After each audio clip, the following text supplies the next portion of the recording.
I am Ashley, 28, and I still remember the day my stepmom Deborah invaded my privacy to demand money for her son's education.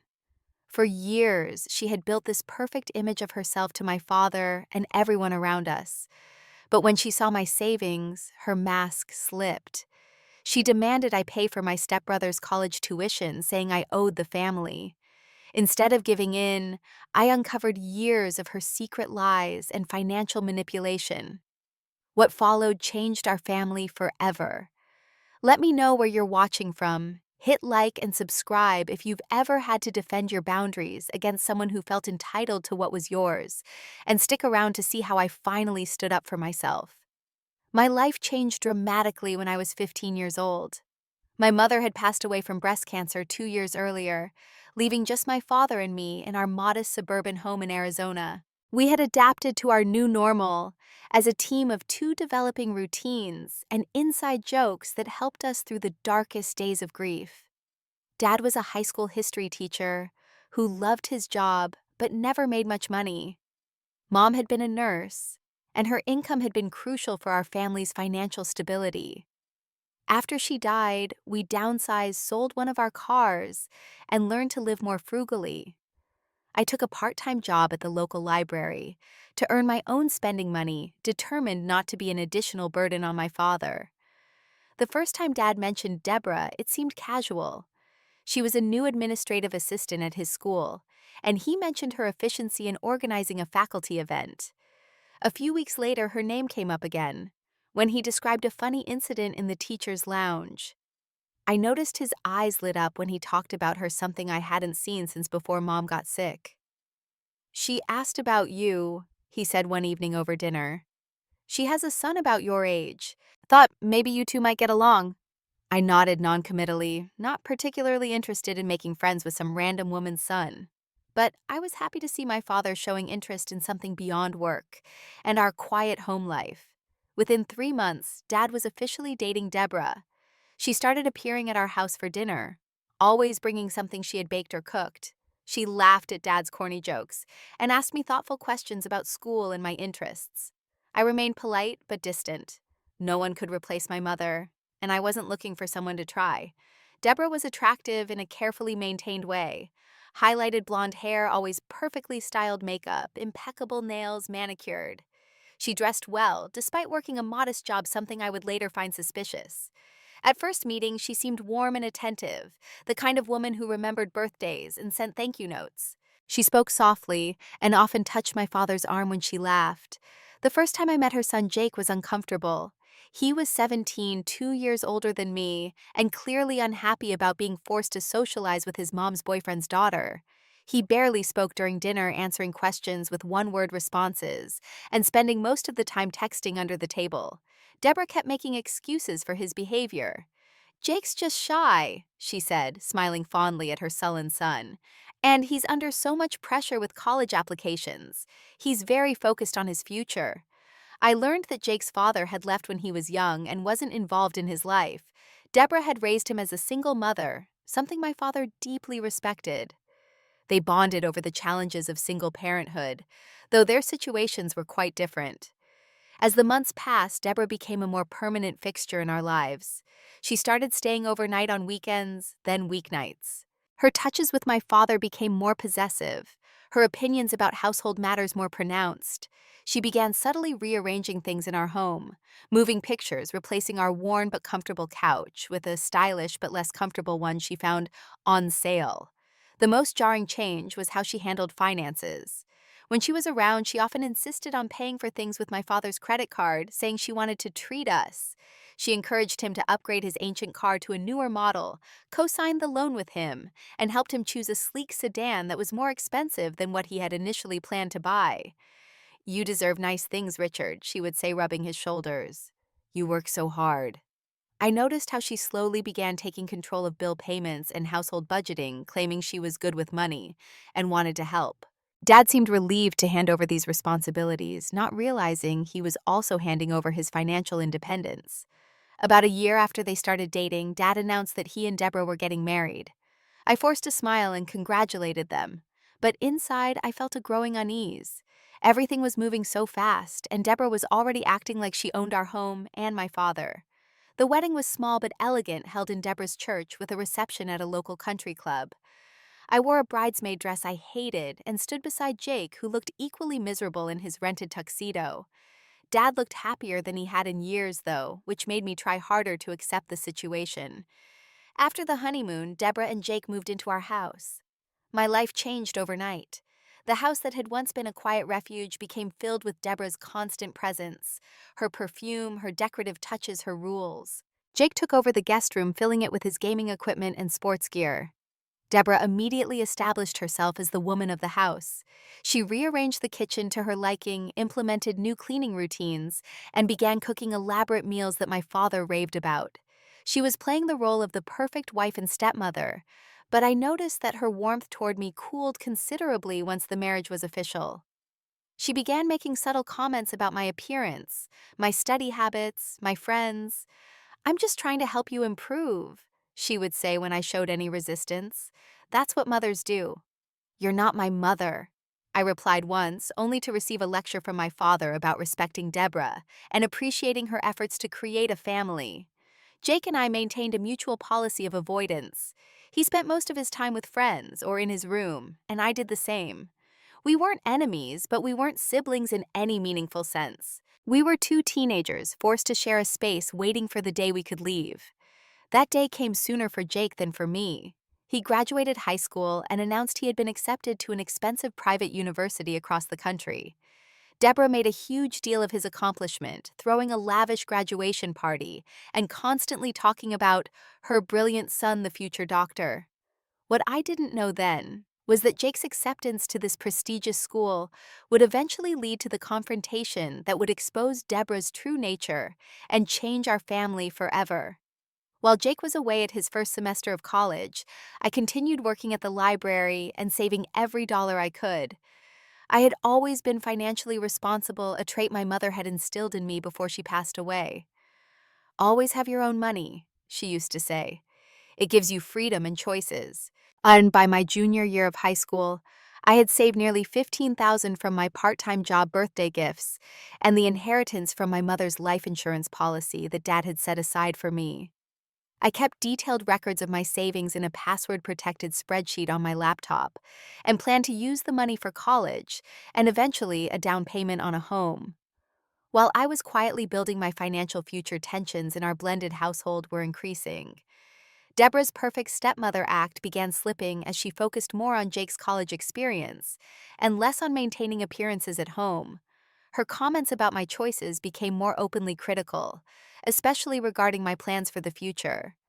"Community college is fine for some people," she said dismissively when I mentioned the affordable education path I was considering.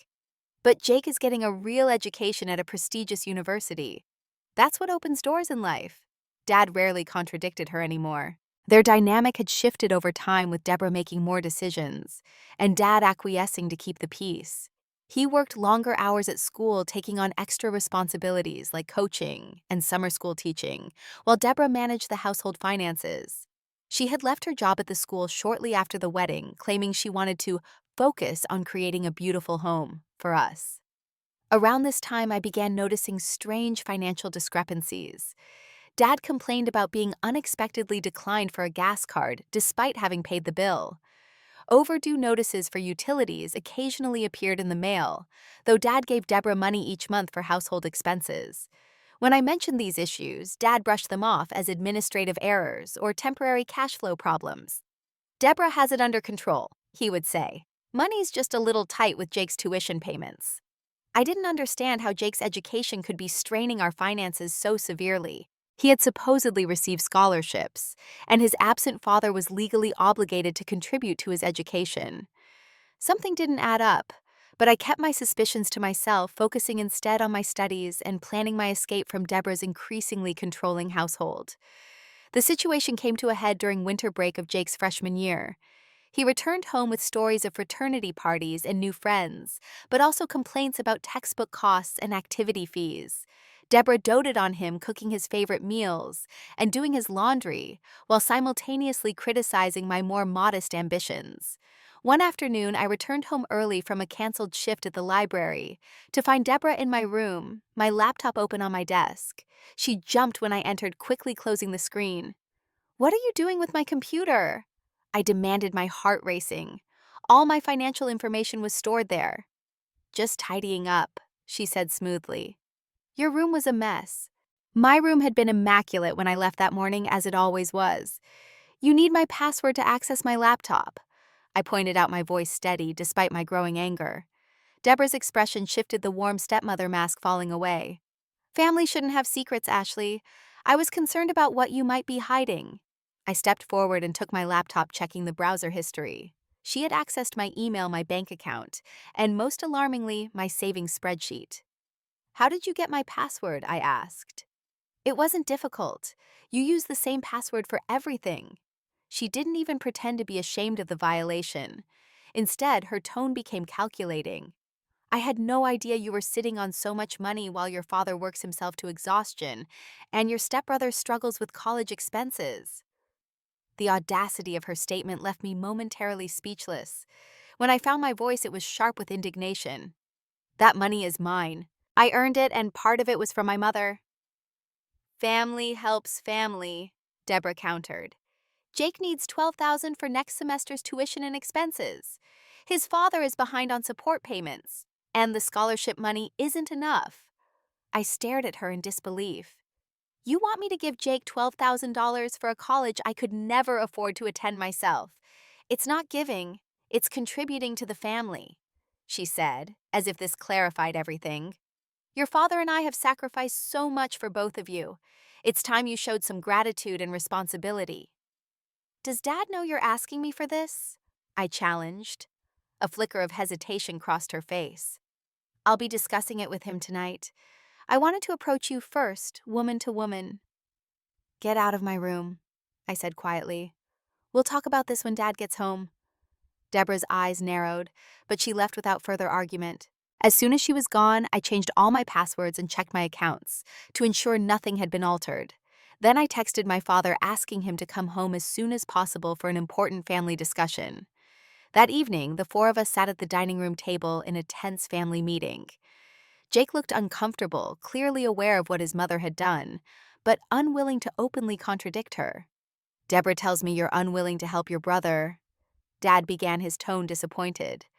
"Deborah broke into my private accounts and demanded nearly all of my savings for Jake's tuition," I countered. "Money I've been saving for my own education and future." Dad looked surprised. "Broke in? Surely she was just concerned. She used my password without permission and went through my financial records," I interrupted, "and then demanded $12,000 for Jake's private university when I'm planning to attend community college to save money." Deborah jumped in with practiced tears in her eyes. "I was just trying to help everyone. Jake's education is important, and Ashley has all this money just sitting there while we struggle to make ends meet." "We're struggling because you mismanage our finances," I said boldly, years of observations finally coalescing into clarity. "The bills are late, even though Dad gives you money to pay them. You buy expensive things we don't need, and now you want my savings to fund Jake's luxury education." Dad looked between us, clearly torn. "Ashley family does help family. But Deborah, we can't take Ashley's savings. That's her money."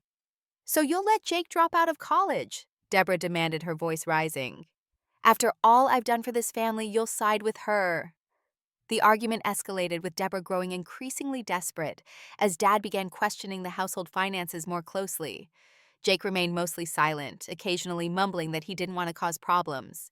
As Deborah's manipulative tactics became more obvious, I made a decision. "I need to show you something, Dad," I said, retrieving my laptop. I opened a folder where I'd been keeping notes on financial discrepancies I'd observed over the past year. "What is this?" Dad asked, scanning the document. "It's a record of all the times bills were supposedly paid but weren't, all the unexplained expenses, all the times money disappeared from the joint account you share with Deborah." I had been tracking these issues out of concern for my father, never intending to use the information as ammunition. Deborah's face paled. "This is ridiculous. You're trying to turn your father against me because you're jealous of our relationship." But Dad was already pulling up our bank statements online, cross-referencing my notes with actual transactions. His expression grew increasingly troubled as patterns emerged. Large cash withdrawals, transfers to accounts I didn't recognize, payments to credit cards in Deborah's name that we'd never discussed. "What is all this?" he asked quietly. Deborah's demeanor changed instantly. "You've never cared about money before. Why are you questioning me now? Don't you trust me?"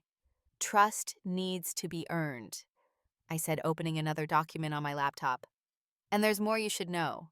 What I showed him next would completely shatter the perfect image Deborah had so carefully constructed and set in motion the events that would ultimately free our family from her deception. The document I opened contained information I had been quietly gathering for months.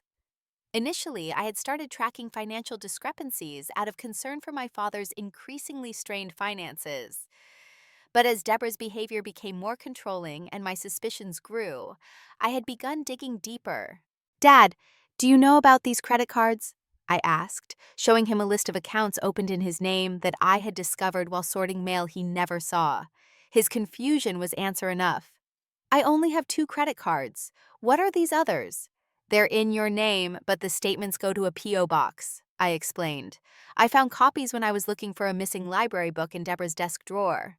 Deborah's face flushed with anger. "You were snooping through my personal things. After finding overdue notices hidden in the recycling bin, yes," I admitted. "I was worried about Dad."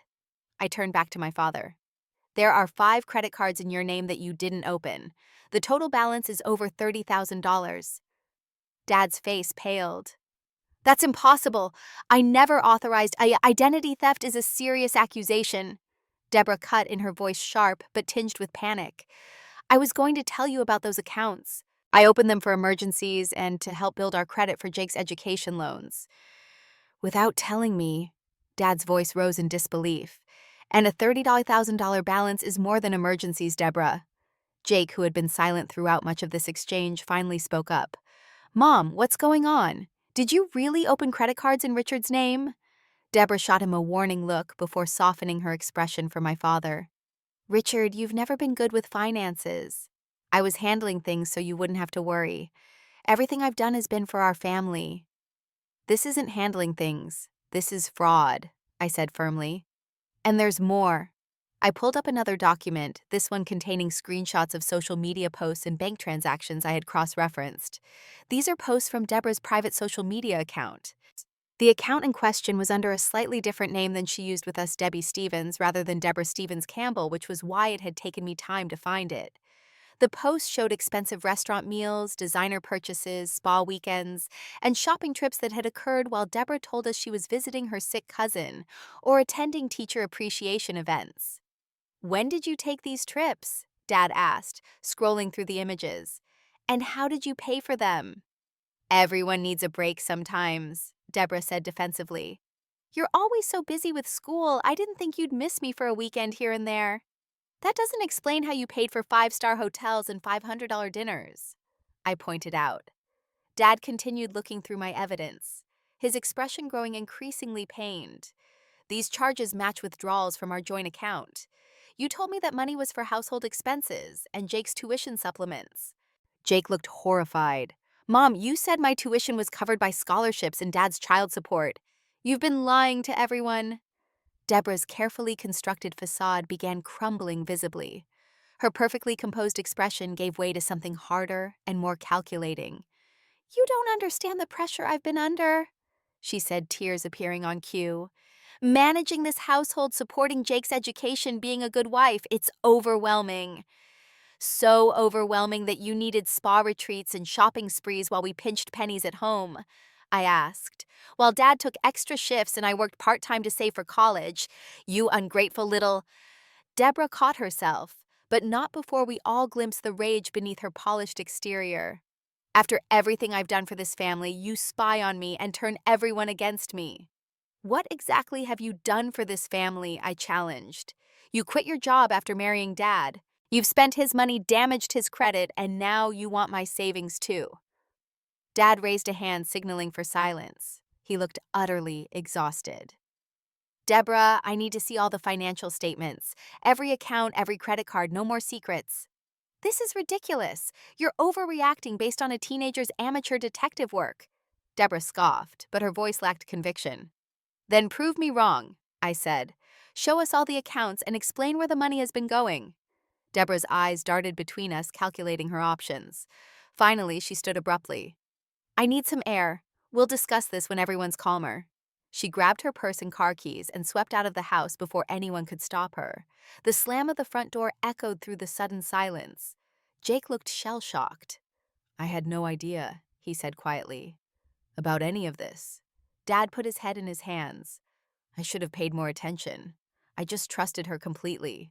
I placed a hand on his shoulder. "It's not your fault, Dad. She was very good at manipulation." We spent the next few hours going through bank statements and credit card bills, piecing together the extent of Deborah's financial deception. The picture that emerged was deeply troubling, systematic diversion of household funds into personal accounts. Credit cards opened fraudulently in Dad's name, and deliberate concealment of financial records. Most disturbingly, we discovered that Jake's college fund, which Dad had been contributing to monthly, had been regularly drained for Deborah's personal use. The prestigious university tuition had been covered primarily by student loans in Jake's name, not the scholarships and family support Deborah had claimed.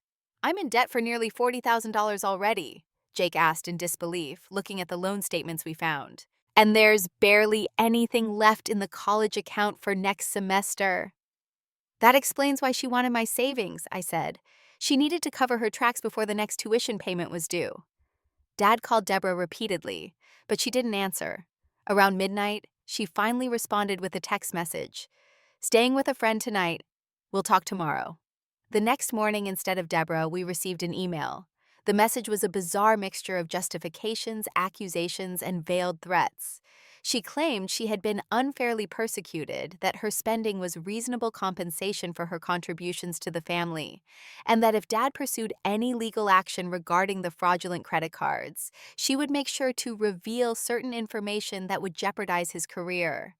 Dad showed the email to a lawyer friend that afternoon. The evidence of financial fraud was substantial, but pursuing criminal charges would be messy and potentially public. Instead, the lawyer advised documenting everything for divorce proceedings and filing fraud alerts with the credit bureaus immediately.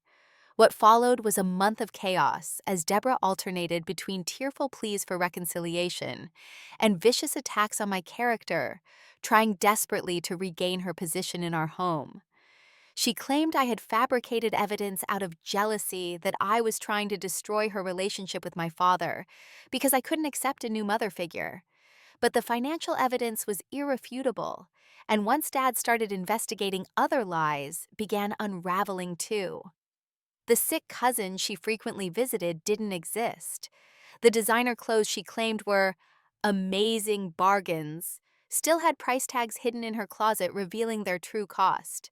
Even her claims about her professional background contained significant fabrications. Throughout this turbulent time, I maintained firm boundaries about my savings. Not a single dollar would go toward covering Deborah's financial misdeeds or Jake's tuition. I had worked too hard for my independence to sacrifice it for someone who had tried to manipulate and exploit me. As the divorce proceedings began, Deborah launched one final desperate attempt to salvage her image and financial security. It was this last deception that would finally expose her true nature to everyone who had been taken in by her carefully crafted persona. 3 weeks after our confrontation with Deborah living at a friend's apartment and divorce papers filed, she made her final play. She contacted everyone in our social circle, family friends, Dad's colleagues, neighbors, even my school counselor, with a carefully crafted story painting herself as the victim of an ungrateful stepdaughter's vendetta and a husband's midlife crisis. According to her narrative, Dad and I had cruelly rejected her sincere attempts to build a family. She claimed I was a troubled teenager who resented any maternal figure, and Dad had chosen to believe my delusions rather than stand by his wife. She conveniently omitted any mention of financial fraud or identity theft. Her campaign worked disturbingly well at first. Dad received concerned calls from colleagues wondering if he was thinking clearly. Family friends approached me at school offering unsolicited advice about giving Deborah another chance. Even my father's sister called from Colorado, demanding to know why he was throwing away a perfectly good marriage because of teenage dramatics. I was frustrated, but not surprised by this development. Deborah had always excelled at managing perceptions, presenting herself as the perfect wife and stepmother, while hiding her true nature. Now she was using those same manipulation skills to salvage her reputation. Dad initially tried to take the high road, refusing to engage in public mudslinging. "The truth will come out in time," he said wearily after another uncomfortable interaction with a former friend who had sided with Deborah. "We know what happened, and that's what matters." But as Deborah's campaign intensified, so did the social and emotional toll on our family. Dad was visibly stressed by the constant questions and judgment. I overheard him on the phone one night, his voice breaking as he defended his decisions to his own mother, who had apparently received a tearful call from Deborah. Jake, caught in the middle, eventually returned to college, but called frequently, still processing his own feelings of betrayal. "I always knew Mom could be intense," he admitted during one call, "but I never imagined she was capable of this level of deception." As the social pressure mounted, I realized we needed to counter Deborah's narrative directly. The high road was admirable, but ineffective against someone willing to exploit every personal connection and sympathy angle. After discussing it with Dad, I began compiling a comprehensive document of evidence, financial records, screenshots, text messages, and timeline of events. "Are you sure you want to do this?" Dad asked, looking over the draft email I had prepared to send to key people in our social circle. "Once we share these details, there's no going back." "I'm sure," I said firmly. "Deborah is counting on our silence. She thinks we're too embarrassed or private to expose what really happened. That's how she's controlling the narrative."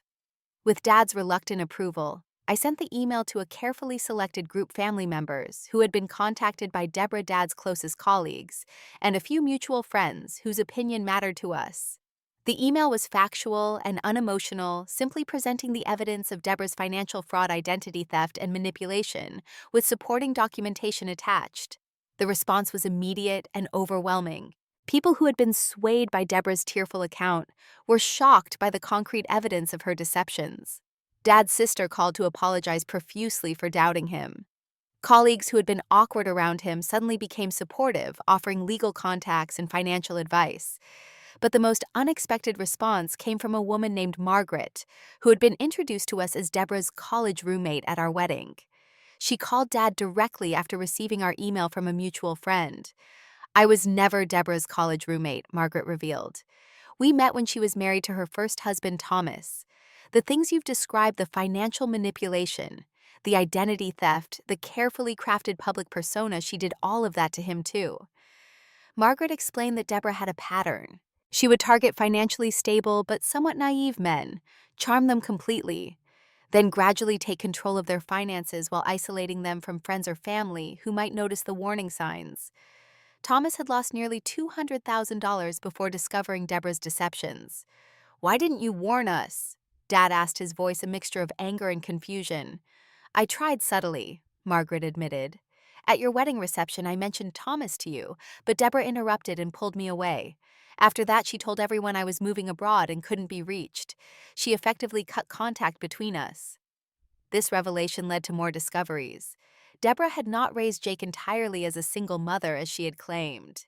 She had received substantial child support and alimony from Thomas until Jake was 14, at which point Thomas had discovered her financial fraud, and their divorce had turned contentious. Armed with this new information, Dad's lawyer was able to build an even stronger case for the divorce proceedings. The judge was particularly concerned by the pattern of behavior Margaret described, which was corroborated by court records from Deborah's previous divorce. Deborah's final attempt to maintain control came during a court-ordered mediation session. She arrived looking uncharacteristically disheveled, with red-rimmed eyes and trembling hands. "I've made mistakes," she admitted, her voice catching.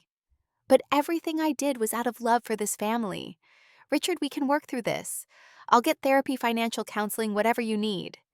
When Dad remained unmoved, her tone changed dramatically. "If you continue with this divorce, I'll make sure everyone knows what kind of man you really are," she threatened. "I have friends at the school board. Your reputation will be ruined." "What exactly do you think you have on me?" Dad asked calmly. Don't test me. Deborah snapped, her mask of contrition completely gone. I know things that would make your precious students lose all respect for you. Dad smiled slightly. The problem, Deborah, is that there's nothing to know. I've lived honestly. I've worked hard. I've tried to be a good father and a good teacher. You can invent whatever stories you want, but without evidence, they're just the desperate lies of someone who's been caught in her own deceptions. The mediator, who had been taking notes throughout this exchange, cleared her throat. Ms. Stevens' threats of defamation will not help your position in these proceedings. In fact, they could potentially harm it. Deborah left the mediation in tears, but the threat had backfired completely. Her attempts at manipulation had only strengthened Dad's resolve to sever all ties. The divorce was finalized 3 months later. Deborah received no alimony due to the financial fraud and was ordered to pay restitution for the fraudulent credit card charges. Dad's credit took a significant hit, but with the court records documenting the identity theft, he began the long process of repairing the damage. As for Jake, he made the difficult decision to transfer to a state university with more affordable tuition. I can't keep attending a school built on my mother's lies, he told me during one of our now regular conversations. Our relationship had evolved from awkward step-siblings to something more like actual friends, bonded by the shared experience of Deborah's betrayal. In the aftermath of Deborah's departure from our lives, I maintained firm control over my savings, using it exactly as I had planned for my education and future security. The experience had only reinforced what my mother had taught me about financial independence. You were right to protect your boundaries, Dad told me one evening as we sat on the porch of our now peaceful home. I'm sorry I ever questioned that. You trusted someone who seemed trustworthy, I replied. That's not a character flaw. Still, I should have listened to you sooner. You saw what I couldn't or wouldn't see. As we rebuilt our lives and repaired relationships damaged by Deborah's deceptions, I carried forward an important lesson. Sometimes standing your ground isn't just about protecting your money or possessions, but about maintaining the truth in the face of skilled manipulation. And in doing so, you might not only save yourself, but those you love as well. With Deborah gone and the divorce finalized, our household gradually found a new equilibrium. Dad and I fell back into the comfortable routines we had established after Mom died, but with a heightened awareness of financial matters. We set up a transparent system for household expenses, with shared access to accounts and regular discussions about budgeting. The emotional recovery took longer than the practical adjustments. Dad attended therapy to process his feelings of betrayal and understand how he had been manipulated so thoroughly. I ignored red flags because I wanted so badly to believe in the family she was offering us, he admitted after one session. I was still trying to fill the hole your mother left. I also sought counseling, working through complex feelings about Deborah's attempt to exploit my financial security and the social fallout that followed our exposure of her lies. The therapist helped me recognize that standing firm on my boundaries hadn't been selfish, but necessary self-preservation. As the months passed, we gradually rebuilt our social connections. Some relationships were permanently altered. People who had fully embraced Deborah's version of events and refused to acknowledge the evidence we presented. But most friends and family members eventually came to understand the full scope of her deception. Perhaps the most surprising development was my evolving relationship with Jake. After transferring to the state university, he moved into an off-campus apartment about 30 minutes from our house. Initially, our conversations were awkward and focused primarily on processing our shared experience with Deborah. But over time, we discovered genuine common interests and a similar dry sense of humor. It's weird, he said during one of his visits for dinner. For years, Mom told me you were standoffish and judgmental. I never questioned it because it fit what I saw on the surface. But that was just your self-protection around us. And she told us you were academically gifted but socially awkward, I replied. When really you're just thoughtful before you speak. We both laughed at how effectively Deborah had managed our perceptions of each other, keeping us from forming a relationship that might have led to comparing notes about her behavior sooner. Jake's relationship with his mother became complicated. After initially cutting contact completely, he eventually allowed limited supervised interactions. She's still my mother, he explained when I questioned this decision. But I don't trust her with any personal information, especially about finances. Deborah herself seemed to go through phases. Sometimes she attempted reconciliation, sending tearful messages about how much she missed her family. Other times she would lash out, blaming everyone else for her circumstances. She found a new job in a neighboring city, and according to mutual acquaintances, was dating again within 6 months of the divorce. Meanwhile, I graduated high school with honors and enrolled in the local community college, as I had always planned. My carefully preserved savings allowed me to focus on my studies without taking on significant debt. I chose to major in accounting with a minor in computer forensics fields that appealed to my analytical nature and had been strengthened by my experience uncovering Deborah's financial schemes. Dad fully supported my educational choices, though he occasionally joked that my investigation skills were slightly terrifying. He had returned to his regular teaching position, but with a new side project developing a financial literacy curriculum for high school students inspired by our experience. If I had understood credit monitoring and identity theft better, I might have caught Deborah's activities sooner, he explained. I want to make sure my students don't enter adulthood as financially naive as I was. 2 years after Deborah's departure, we received an unexpected message from Thomas, her first husband. He had heard about our situation through Margaret and reached out to offer support and validation. I spent years thinking I was crazy or financially incompetent, he wrote. Finding out others experienced the same manipulation was oddly comforting. It wasn't just me. Thomas, Jake, Dad, and I met for dinner, an unusual gathering of Deborah's former victims. The conversation was sometimes painful, but ultimately healing as we shared stories and recognized patterns in her behavior that none of us had been able to see while in the midst of her manipulation. She uses the same playbook each time, Thomas observed. The perfect partner act followed by gradual financial takeover, then isolation from anyone who might notice problems. And when confronted, she alternates between victim and aggressor, Dad added, tears followed by threats. Jake was quiet during much of this conversation, processing the realization that his mother's pattern extended back further than he had known. I always thought was the villain in their divorce, he said eventually. That's the story Mom told, and I never questioned it. Thomas reached over and squeezed Jake's shoulder. You were a child. You weren't supposed to question it. As the evening ended, Thomas offered a perspective that stayed with me. The best revenge against someone like Deborah isn't anger or public shaming, it's living well and truthfully. She thrives on emotional reaction and manipulation. The thing she can't stand is being irrelevant.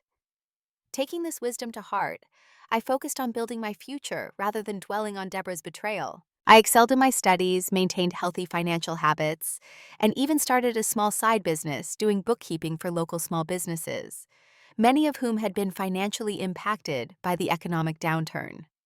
By the time I was ready to transfer to a 4-year university to complete my accounting degree, I had not only preserved my original savings, but added to it significantly. I received a substantial scholarship based on my community college performance, making my goal of graduating debt-free achievable. Dad had also recovered both emotionally and financially. With the fraudulent accounts addressed through the legal system and a strict budget in place, he was gradually rebuilding his credit score. He had even started dating again very cautiously a science teacher from his school, who seemed genuine and straightforward in ways Deborah never had been. On the day I moved into my university apartment, Dad helped carry boxes up 3 flights of stairs, complaining good-naturedly about the lack of elevators. As we took a water break sitting among unpacked boxes, he grew contemplative. You know, when your mother died, I thought our family story had reached its saddest chapter, he said. Then Deborah happened, and it seemed like another tragedy. But looking at you now, strong, independent, pursuing your dreams, I realized those chapters were part of a bigger story that's actually turning out pretty well. I smiled, recognizing the truth in his words. The painful experiences with Deborah had taught us both valuable lessons about boundaries, financial independence, and the importance of transparency in relationships. In standing firm against her attempts to exploit my savings, I had not only protected my future, but helped free our family from a cycle of manipulation and deceit. We're going to be okay, Dad, I said, and for the first time in years, I fully believed it. Today, 5 years after Deborah's deceptions were exposed, my life bears little resemblance to what it might have been had I given in to her demands that winter day. I graduated with my accounting degree debt-free as planned and went on to earn my CPA certification. Now, I work for a firm specializing in forensic accounting, helping others identify and address financial fraud, turning my painful experience into a professional strength. Dad retired from teaching last year, but still runs financial literacy workshops for high school students and their parents. His curriculum on identifying financial red flags in relationships has been adopted by several school districts across the state. He often jokes that his tuition in the school of Deborah was expensive, but the lessons learned were invaluable. Jake completed his education at the state university, graduating with a degree in psychology. Our step-sibling relationship evolved into a genuine friendship, strengthened by our shared experience and mutual support during the aftermath of Deborah's betrayal. He now works as a counselor, specializing in helping people recover from manipulative relationships, his own experience informing his compassionate approach. As for Deborah herself, we hear occasional updates through mutual acquaintances. She moved to another state after her attempts to rebuild her reputation locally failed. According to social media, she's married again, her fourth husband. We discovered not her second, as she had claimed when meeting Dad. I sometimes wonder if her new spouse has any idea of her history, or if she's running the same playbook once more. Thomas, Deborah's first husband, has become something of a family friend. He and Dad occasionally meet for golf bonding over their shared experience and mutual recovery. Thomas has remarried as well to a straightforward, kind-hearted woman who couldn't be more different from Deborah. The financial boundaries I established that day, refusing to fund Jake's education with my hard-earned savings, set the tone for all my future financial decisions. I maintain complete independence with my money, even in my current long-term relationship. My partner and I have open discussions about finances and shared expenses, but we each maintain our own savings and investments. Last month, I put a down payment on my first home, a modest but comfortable condo near my office. As I signed the mortgage documents, I thought about my mother's advice about financial independence and felt a surge of gratitude for that early wisdom. The security I feel, knowing I control my own financial destiny, is worth far more than any approval I might have gained by giving in to Deborah's demands. Dad attended the closing with me, beaming with pride as I received the keys.